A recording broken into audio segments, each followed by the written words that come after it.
जंगल के एक छोटे मगर बहुत ही दिलचस्प गांव में रहता था एक शरारती गधा। वो गधा न सिर्फ बहुत दोस्ताना नजर आता था बल्कि अपने दोस्तों के साथ खेल खेलने में भी माहिर था। लेकिन इसकी एक आदत थी, एक ऐसी आदत जो जंगल के सब जानवरों के लिए हमेशा हैरानी और कभी कभी परेशानी का सबब बनती है। आज भी जंगल में एक छोटे नाजुक खरगोश की जिंदगी थोड़ी साहम में थी। गधे ने बड़े प्यार से खरगोश को अपने पास बुलाया। कुछ देर तक उससे इधर उधर की बातें करता रहा और फिर उसे गाफिल पाते ही एक जोरदार लात मार दी। बेचारा छोटा सा खरगोश भारी भरकम गधे की जोरदार लात पड़ते ही गेंद की तरह अछलकर दूर जा गिरा। कई पसलियां टूट जाने से वो बुरी तरह तड़पने और करपने लगा। अपनी इस शरारत पर गधा बहुत ही खुश हुआ और जोरदार ठट्ठा लगाता हुआ एक तरफ को चला गया। गधे की ये शरारती आदत बहुत पुरानी थी। वो खड़े खड़े बुला वजह किसी को भी लात मार देता था। जंगल के भी छोटे बड़े जानवर उसकी इस शरारत से अक्सर परेशान रहते। कुछ बुजुर्ग और जहांदीदा गधों ने कई बार समझाया भी, लेकिन वो अपनी हरकतों से बाज नहीं आया। इसी तरह की बातों से वो नसीहत करने वालों को बेवकूफ बनाकर मन ही मन बहुत खुश होता है।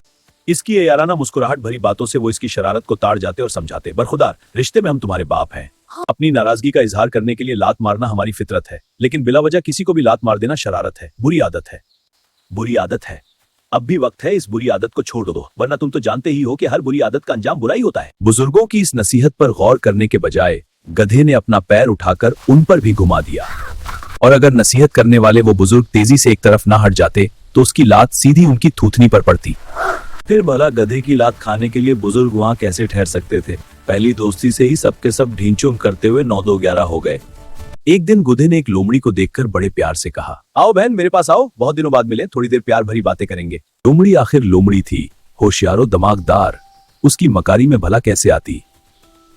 वो उसकी झांसा देकर लात मारने वाली आदत से बखूबी वाकिफ थी। गधे की बात सुनते ही वो उसे देखते हुए बड़े प्यार से मुस्कुराई और दिल में सोचा, कमबख्त तू, मुझे क्या सिखाता है, मन नहीं हिला रहा। मैं खुद तुझे आज ऐसा सबक दूंगी कि जिंदगी भर के लिए अपनी ये लात मारने की आदत भूल जाएगा। लोमड़ी दिल ही दिल में सोच रही थी, तेरी इस बुरी आदत से दूसरे कमजोर जानवरों को हमेशा के लिए छुटकारा मिल जाएगा। ये सोचते ही लोमड़ी ने अपने चारों तरफ देखा, फिर दिल ही दिल में मुस्कुराते हुए बड़े प्यार से गधे से बोली, मेरे गधे भैया, मैं बहुत दूर से आ रही हूँ और बहुत ही थकी हुई हूँ। मेहरबानी करके तुम ही अपनी इस बहन के पास आ जाओ।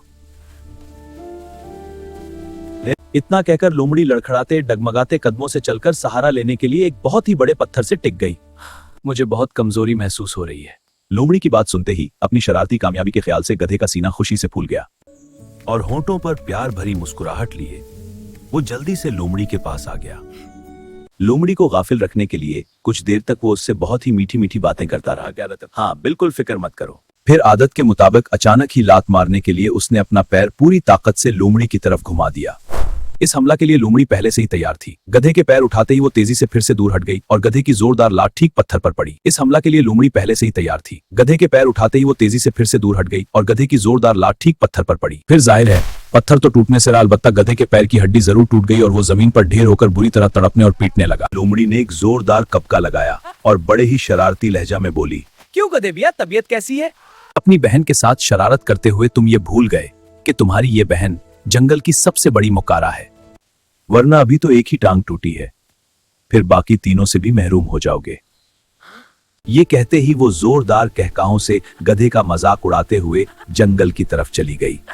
मुच्चू महज अपनी लात मारने की बुरी आदत की वजह से गधा अपनी एक टांग से माजूर हो गया, कर जिंदगी की एक बेहतरीन नेमत से हमेशा के लिए महरूम हो गया। इस इबरत आमूज सबक से उसकी ये आदत हमेशा के लिए छूट गई। अपनी टूटी हुई टांग को देखकर वो अक्सर सोचता, काश अपने बुजुर्गों का कहना मानकर मैंने ये बुरी आदत पहले ही छोड़ दी होती, तो आज मेरे चारों पीर सलामत होते और मैं उपाहजों की जिंदगी नहीं गुजारता।